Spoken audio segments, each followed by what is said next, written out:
The story unfolds with a media who is making chaos because they think that this yellow hair guy is a very strong hunter, because he recently completed the A-rank gate by himself.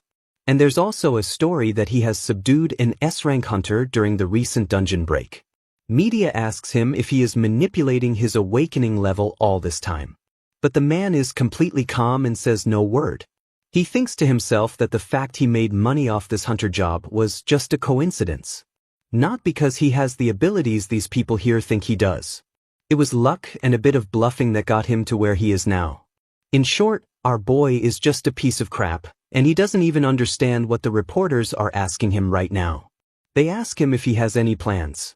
Man finally started talking, asking the media if he had a plan. Would things have ended up like this? He wonders what will happen if it's revealed that he's at a level similar to an F rank. First of all, the S rankers who've been labeled as being subdued by him will probably blow his head off. A top ranker became his enemy after he neutered a gate together. Will he really let our guy be? There is a chance that he ends up getting cursed. He doesn't know what to do now. Then he decides to reveal something to everyone. And what he said is he has no comments for all the allegations. But the media still wants an answer. They want to know if he is really manipulating the awakening rank. Protagonist realizes that saying anything will not change the fact that tomorrow's article is already ruined. But for him, letting people continue to misunderstand like this is no different from being dragged down by this hunter's job. Protagonist's name is Kim. With a cold expression he replied, "I said no comment, you mammal brats." Everyone is stunned after hearing what he said. Now the media wants him to clarify what he said. Bro, they are not leaving him alone. He realizes that even if he reveals that he a powerful being that's hiding his strength, or even if it turns out that he's a useless citizen, he won't be living on this rotten planet for long either way. Now he starts remembering from where everything started going wrong. It starts with his resignation. There's one thing that he needs to clarify first. In fact, he was not a resident of this planet. His older panel name was Alpha Uri. It is a planet with a highly developed magical civilization. His role as the strongest wizard was very significant. However, one day he suddenly had this thought. The desire to quit his job came into his mind. Because this job is treated as social service, so even if he works himself to death, it's unpaid. And it's standard to work for 640 days a year without any holidays. Furthermore, with advancements in technology, sleep and food became unnecessary.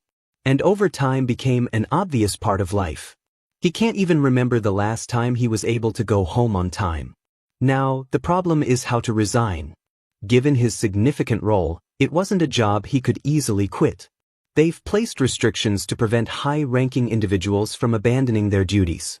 For example, if he tried using teleportation magic, he would get an electric shock to the brain, and even if he managed to escape the worksite, there were no places to hide, as the entire planet was already in the palm of the rulers. Then what if he killed his superior? That's impossible to do. Because he's bound not to harm anyone from the same planet. The scope even includes himself, so it's difficult to commit suicide. While he was contemplating how to resign, one thought came to his mind. He realizes that the rules can restrict the body with magic but not the soul. There's still no magic technique for confining souls. So that means the soul can escape freely. So he decides to do just that. From that idea, he worked more than 10 years. After countless trials and errors, he finally completed the one and only magic. Manipulation of the soul. By separating the soul, he could settle on a distant planet where no one could pursue him. It worked, and he was finally able to leave this planet without getting caught. It was the first possession and reincarnation in history. This was Chapter 0. Now begin the real story. Alien wakes up in a human body. He thinks, what's this? Something like a long protein mass is moving. Fortunately, it seems like the soul left this body not too long ago. He gets up and thinks to himself, anyway, it looks like it worked. Reincarnation is nothing if you're with me. He tries to speak and realizes that the language substitution is also natural. It doesn't seem to him there's a problem moving the body either. He wonders why it is only this much. According to his plan, he should have inherited the memories perfectly. Even the parent wouldn't notice that the soul changed. But the problem is he can't remember anything about this body. The memories are fragmented, like scattered pieces. Suddenly he feels something in his body. He felt a stabbing pain in his abdomen. He wonders if something goes wrong again. Then some of this body's memories flood to him. He learns that this body starved to death. He had set a few conditions before activating the magic. Rule number 1. Reincarnate as the creature with the highest magic power on the planet. If the condition was met, naturally the species with the highest intelligence would follow. But what he overlooked was he didn't consider the state of the body. He thought it wouldn't matter even if the body was a single-cell organism, but this is too much even for him. It feels to him like someone has poured acid into his stomach. His magic isn't working right after reincarnation. He assumes that he needs time to adapt to the magic of this planet. To stop the pain, he needs to put something in his stomach first. He gets shocked after seeing the light coming from the window. Because his old home was mostly covered in liquid, starlight rarely reached them, making it a dark and blush place. But this place he reincarnated to is completely different. He can't believe his eyes seeing this bright, warm, light and dry atmosphere, and the hard ground beneath his feet. He realizes that this isn't the time for this. He needs to find something to eat. But, no matter how much he searched, he wasn't able to find anything to eat. He wonders why he can't find anything to eat. Anger filled in as he shouted, "What the hell? What kind of planet is this?" Now he realized that how the owner of this body starved to death. His eyes are turning gray. At this rate, he's going to starve to death again. He saw an insect walking on the road. He points out that it's too small, but he decides to not be picky. He was about to eat it when he saw a boy walking past him. The body was drinking orange juice. Some of his body's memories come back and he learns that kids are called young'un. He wonders what is in the kid's mouth. He throws away the cockroach as he realizes that the kid has food that also looks pretty tasty. Now he is thinking if he should steal it or not. He starts following him. When the kid looks behind, he sees our protagonist who looks suspicious to anyone who would see him. Without any second thought, the boy started running. He doesn't know what to do and starts looking around. He notices some flowers in the pot. He knows that it's a play that doesn't seem edible, but he still decides to eat thinking it's better than stealing someone else's food. Then suddenly he hears someone scream. He assumes that it's that kid's scream and decides to check why he suddenly screamed. We see the kid who looks very terrified. There is a big bird monster standing in front of him. Kid tries to run away from there, noticing that the bird starts following him. He is trying to run away from there, but the bird is not leaving him alone. It is destroying everything in its path just to eat that boy. While running, the kid stumbles upon the protagonist again. When he sees the bird, he realizes that it's as big as a house. Just walking down the street and running into something like this, he wonders what kind of planet this is. He concludes that it's a truly wretched planet. Instead of running away, he assumes that this is actually good. This body has the memories of this bird. He can eat birds.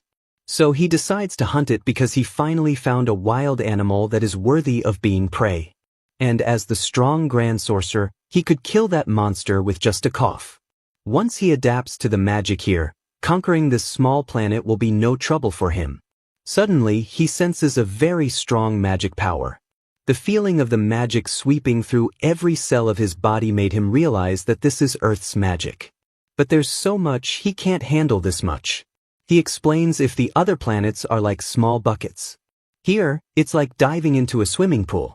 He gives an alien impression on Earth. He is shocked and wonders how such a golden land can exist. This is a jackpot for him. With magic this abundant, there's nothing he can't do. Kid came running to him and asked him for help. He sighs and wonders why this kid has to ask an alien for help. What if this alien wasn't a grand sorcerer like him? He decides to help the kid, but on one condition. He has to hand over the orange juice to him. While they were talking, the bird caught up to them. Kid starts crying, saying he will give juice to him. Protagonist isn't happy seeing the kid running with his back to a predator. He asks the kid to stay back for now. As the head of the first magic division who's responsible for defending a planet, he could separate the bird's bones from its flesh with just a gesture. He tries to use magic, but nothing happens. He is confused about why his magic is not working. He assumes that he is just feeling tense because of the new environment and decides to try again. Protagonist is just chill thinking about himself while the kid is scared for his life. He tried an explosion spell, but it didn't work. Then he tried a water spell, but it also didn't work. Then tried curses, but that also didn't work. Now his expressions are looking a little hardened and he wonders why his magic isn't working. He also starts running for his life. He was about to get hit by a car because he was on the road. Car driver came out from the car and asked him if he was going crazy or wanted to die, while the bird was chasing the protagonist. He realizes that the bird will keep chasing if it sees him, so he decides to go in a different direction. Bird is destroying everything in its way and just chasing the protagonist. He starts wondering why the bird is only chasing him even though he's on the main road. He hasn't eaten anything and he's also feeling weak. Protagonist is getting very tired. He decides to change direction again. Seeing that, the bird flies high into the sky. Protagonist also sees that and realizes that at this rate he will not be able to survive. Suddenly, he feels something in his knee and wonders if this body has a disability. Because of the knee pain he fell down. But because the bird's speed was very high, it wasn't able to stop itself and crash into the building. The impact was so high that the bird died on the spot. Protagonist gets up wondering what happened. He assumes that the bird crashed into the wall by itself and asks if this bird is brain dead. As an alien from another planet, he thinks to himself that there's a bird that flies at a dangerous angle and crashes into a wall and dies. He decides to ask the Earth scholars how such a foolish creature came to be. Then he remembers that he hasn't eaten anything. He goes near the bird and wonders if this is an edible bird. While he was thinking about the bird, someone called him. When he looked behind, there was a shocked girl. The kid was the one who called the police officer and this girl here. This bird monster is a beginner killer that thieves in the sandy desert area gate, originally an E-rank monster that could be subdued by regular firearms on Earth. However, the rank of the beginner killer suddenly increased to C rank at some point, because it charges at speeds comparable to missiles. Hunters below C rank will be taken out before they see it. That's why they need to act as quickly as possible before there are casualties. By the way, this is the scene when the kid was gone calling the police. When the girl reaches the destination, she sees our protagonist and assumes that he is the one who killed the bird. This girl is a hunter and her name is Sean Woo-yun. Police officer thanks the protagonist for his hard work and tells him that they received a report that a monster had come out, and they rushed over. Fortunately, it turned out a hunter was nearby. He assumes that our protagonist is a hunter. He isn't even familiar with the term hunter. Police officer thanked him for capturing that monster. Sean is still in shock thinking about how he caught the bird that quickly. She wonders if the protagonist really just happens to run into the monster. Because the habitat of the beginner killer is a gate covered in sand that sinks your feet in. So it's a monster that's easier to catch outside than inside the gate. In the solid terrain outside, you can kill it without using your hands as long as you guide its angle well. But that's only possible if you have the visual acuity to track the movements of such a creature. She looks at it closely. She realizes that he killed it using a proper method. If that's the case, then the protagonist should probably be at least C rank. Protagonist points at the kid and asks him if he has forgotten his promise. Kid gives him the orange juice as promised. He felt refreshed after drinking it. It's been ages since he evolved into a body that doesn't need food, but there's this incredibly delightful egg. Sean can't believe that the protagonist just took the juice that the kid was drinking. Then she finally decides to introduce herself. She is from the Hunter Association and her name is Sean. She shakes hands saying that he handled the monster without a scratch. Protagonist also said that he is really the one who defeated the monster. She doesn't recognize him because she never saw him around here and asks him if he is a freelance hunter. She asks for his hunter ID because she has to report it to this association. Protagonist didn't even know what hunter ID is. So he decides to make something up for now to get out of this situation. He apologizes to her saying that he doesn't have his hunter ID with him at the moment.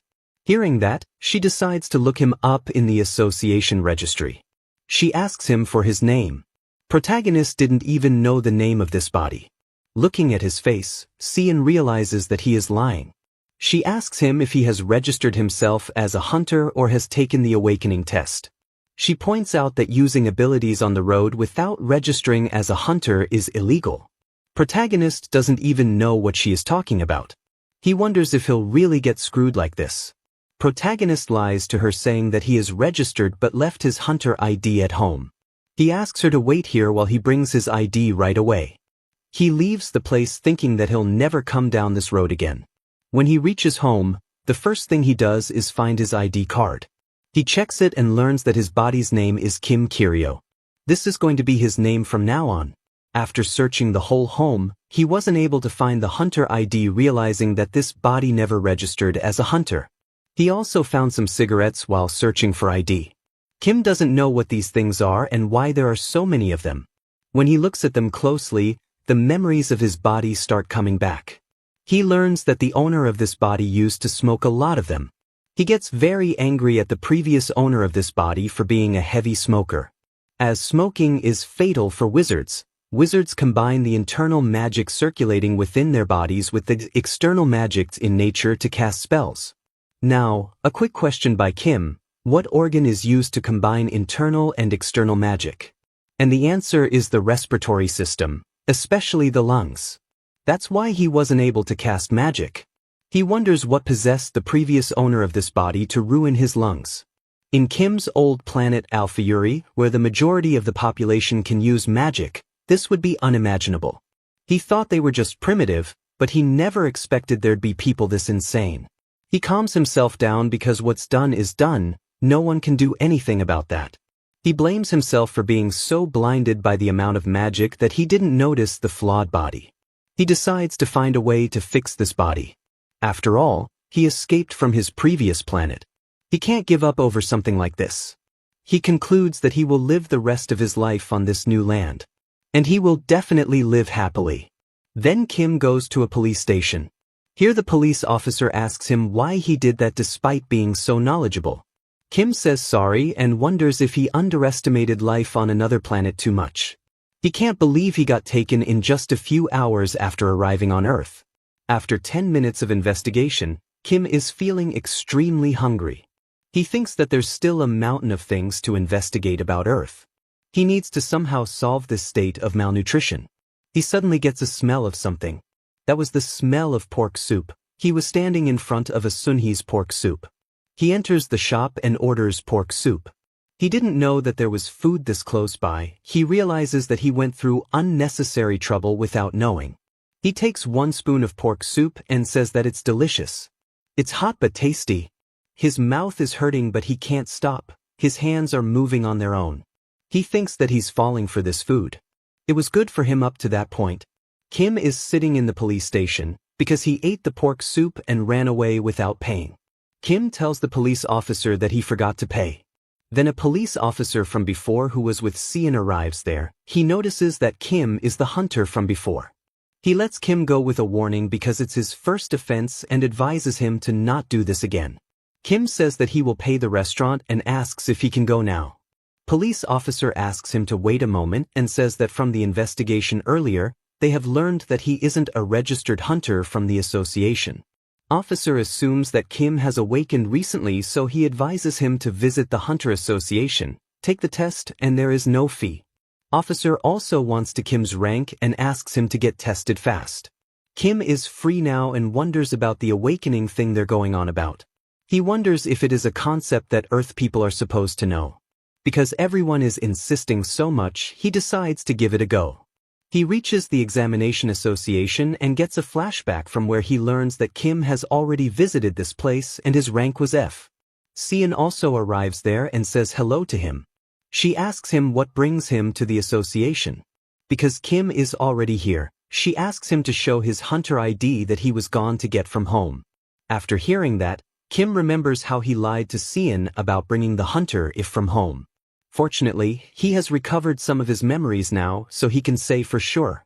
Kim tells her that he lied to her earlier in a panic. The truth is he doesn't have a hunter's license.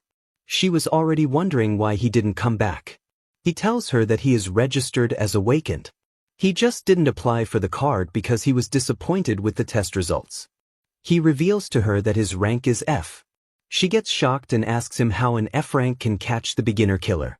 He answers saying that it was just luck as that stupid bird rammed its head first into a wall on its own.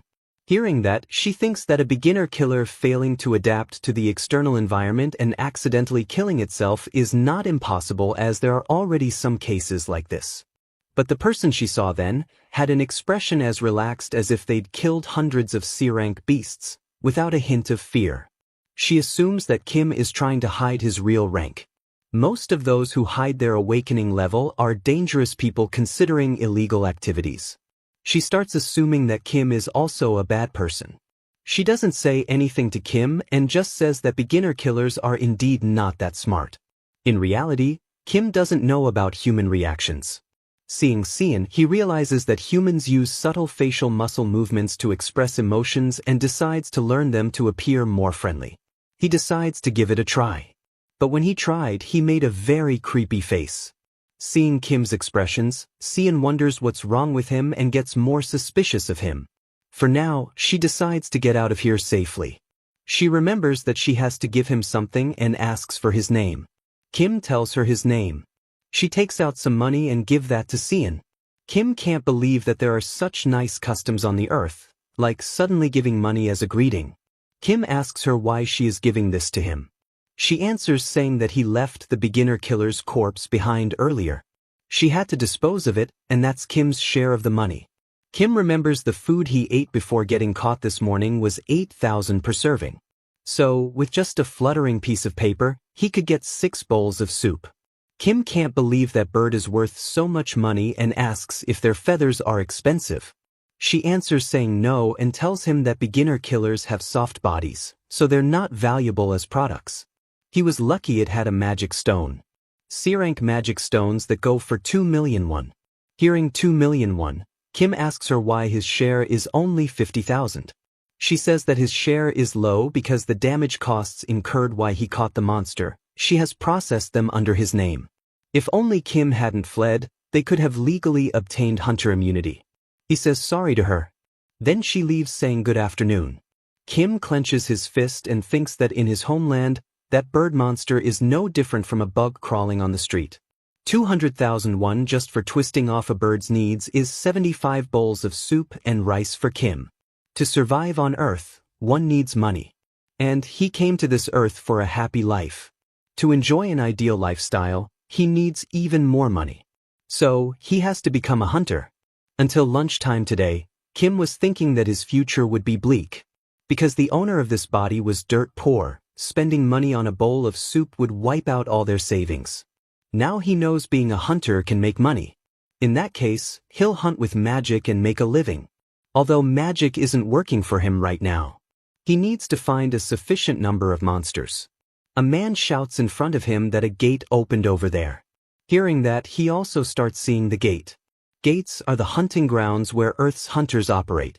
Gates are classified according to their magical density. As the rank increases, so does the danger level of the monsters inside. Kim realizes that this gate has an unusual mana pattern. He has heard that the monsters live there. This gate needs to be analyzed, but with people around, it'll be hard for Kim to enter. He wonders if there are any other gates nearby. Suddenly, he feels a mana wave that leads him to another gate. He hardly climbs the mountain and gets very tired. There are warning signs that say, police line, do not cross. But Kim ignores the warning and enter because he doesn't know what this is and says that Earthlings have a strange sense of aesthetics. He assumes that the Earthlings are using these to decorate plants and enters the gate. Sometime later, Hunter Party also arrives there and is about to enter the gate. Hunter named Yoon Sung calls his manager and tells him that he has reached the gate. Manager asks him if there are any civilians around. Sung replies that it's fine and tells him that the control line is set up well. Manage tells him that he is in great tension because this gate's rank keeps on changing. Sung asks him to not worry and also tells him that they're about to start the investigation. Saying that, Sung enters the gate with his party. Sung tells them that according to measurements, the internal magical density is at D-rank dungeon level. Glasses hunters mention that it's always like this as it's almost become a rule. Whenever something's off with the gate, it always jumps 2 levels. He asks them to wrap this up quickly and then go grab a drink. After some time, Sung asks his party to slow down a bit because they're going too fast. He points out that they've walked quite a bit and there are no signs of monsters, so he's just a little worried. Glasses Hunter points out that he's young and asks him why he's always so timid. Sung's party is going on because of any worries because Sung is an A-rank hunter. Suddenly, a big golem appears behind the Glasses Hunter. Meanwhile, Kim, who is also inside this dungeon, knows that he's already entered the depth of the cave, but he didn't find any monster on his way and wonders if he misunderstood the gate. Suddenly, he feels a mana and starts following. While doing that, he realizes that the mana is small and crude, but still overflowing with vitality. He wonders if it belongs to a human and also realizes that someone else has entered the gate. He hides behind a rock to see what is going on. He sees a big golem facing some hunters. Glasses Hunter is already dead, now only 3 hunters left. 2 of them get scared seeing how their comrade died in just a single blow. Seeing them getting panicked like this, Sung shouts asking them to come back to their senses. They have to stay sharp. If they even make a single mistake, they can die. While Sung was not looking, Golem launched a punch from behind. His teammates warn him about the attack. He immediately creates a shield and stops the attack. After that, he jumped and attacked the golem. Meanwhile, Kim is just hiding behind a rock seeing everything. On the other hand, Sung has taken down the golem. Comrades get relieved and praise Sung, saying that they were expecting impressive work from an A-rank hunter. Sung tells them that he will recover that Glasses Hunter's body and then they will slowly head back. But suddenly, the golem opened its eyes again. It grabbed Sung, slammed him on the ground and then threw him away. Second hunters tried to fight back but his sword broke like a stick. Golems punched him and killed him. Now, only the girl is left. Golem launched an attack at her, but it stopped midway. We see that Sung is still barely holding on. He stopped the attack using his shield. He asks the girl to use her binding magic. If they can't hold it down now, they will never be able to get out of here alive. Sung was holding on to the golem with his life, hoping that the girl would use her binding magic, but when he looked back, he was shocked. That girl hunter betrayed Sung and ran away on her own. Sung can't believe that she is leaving him and others behind. He wants her to come back and use binding magic. One of them is barely holding on to his life. Sung wants her to save him, but now there's no use. She has already run away. Then, Golem slams down Sung on the ground. Before getting unconscious, he thought to himself that what he felt after getting betrayed is not anger, but emptiness. He obtained an A-rank awakening due to the dungeon break phenomenon.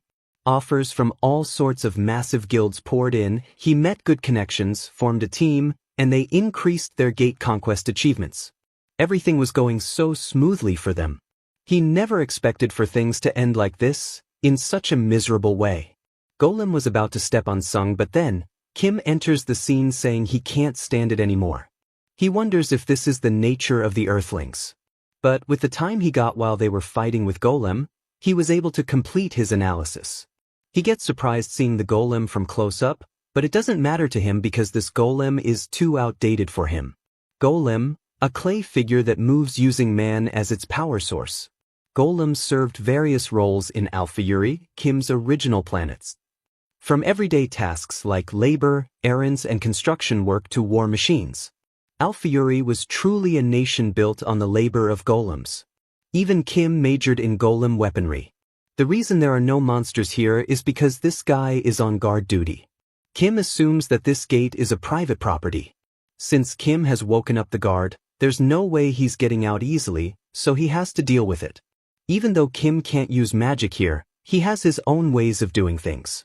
First, Kim didn't attack and just dodged Golem's attacks. He was confident before, but now he has realized that it's not that easy to defeat it. He can avoid Golem's attack due to its large size and clumsiness. But this body of Kim is too weak. He was just dodging the attacks to find the best opportunity to strike back. Then, he found an opportunity that he was waiting for. He explains that stopping the golem is simple, the large gem embedded in the golem's arm. This gem is not an ordinary decorative jewel. Rather, it's a magical energy detection sensor. All Kim needs to do is input the emergency stop common into this sensor. For security reasons, only the owner and creator of the golem know the emergency stop command, but a model as crude as this one can be figured out with just a glacé, for Kim that is. He inputs the command and the golem just falls down. Since Kim has only activated the emergency stop command, it did not completely shut down. To switch it to offline mode, he needs to remove the core located in the center of its back. He's not good at doing this bare-handed, but at this point he has no other choice. He easily removes the core and shuts down the golem completely. It's simple for Kim. Then we see Sung, who is on the ground. He moves his fingers a bit, thinking what his mom said to him. He remembers that she used to always remind him about the dangers that come with the hunter job. That's why she doesn't want him to become a hunter. But Sung was confident in himself because he was an A rank. His mom was very worried, because in the dungeon anything can happen. But Sung reassures her mom, saying that he is a hunter who has been recognized by many others. He promises her that he will become a successful hunter and asks her to have trust in him. Before he left, his mom wished him luck and advised him to be careful, with a smile on her face. In the present, Sung tries hard and gets up. First thing he saw was a man holding the golem's core. He was very shocked and wondered if he did it alone and bare-handed, and if he is a hunter. For Sung, the more important thing is to know how Kim got in here. He is sure there was a security line set up. Then Kim decides to go to Sung. Sung gets shocked, seeing a stranger hunter who crossed the security line and illegally entered the dungeon, giving him a hand of help. After that, we see Sung's manager looking at the news. He wasn't happy with that and questioned Sung, "Is this how you come up with headlines?" Sung answered saying, "But the articles have nothing to do with that." Manager can understand that it was some other hunter who caught the monster, not Sung. But the manager is angry because Sung doesn't even know the name of the hunter who saved him. Manager says that if the hunter who saved him is stronger than him, then he should be famous. But looking at the internet, no one seems to know the description of that person. There is a chance that this hunter might be an unregistered hunter. For now, reporters are focused on the A-rank monster. Otherwise, if this were to continue. Sung gets angry after hearing that. Seeing him like this, the director tells him that he's saying this for Sung's own sake. If this continues, it will only tarnish his career. Even if he's an A-rank hunter, if he shows any weakness, he will immediately become a target for others, and he also knows that well. Director questioned him about why he didn't just say that he caught the golem. Sung calmed down and responded, saying that he felt like he had to be honest. It's the least he can do as a form of courtesy for the one who saved him. Sung tells him that that person didn't look like the one to engage in illegal activities. He is sure because if that person was the type to hold grudges, he wouldn't let Sung go alive. He was a good person, that's why Sung wanted to repay him. After hearing all this, the director decides to leave. Then we see the director alone, saying that there's a hunter who easily killed the golem that Sung's team couldn't even handle.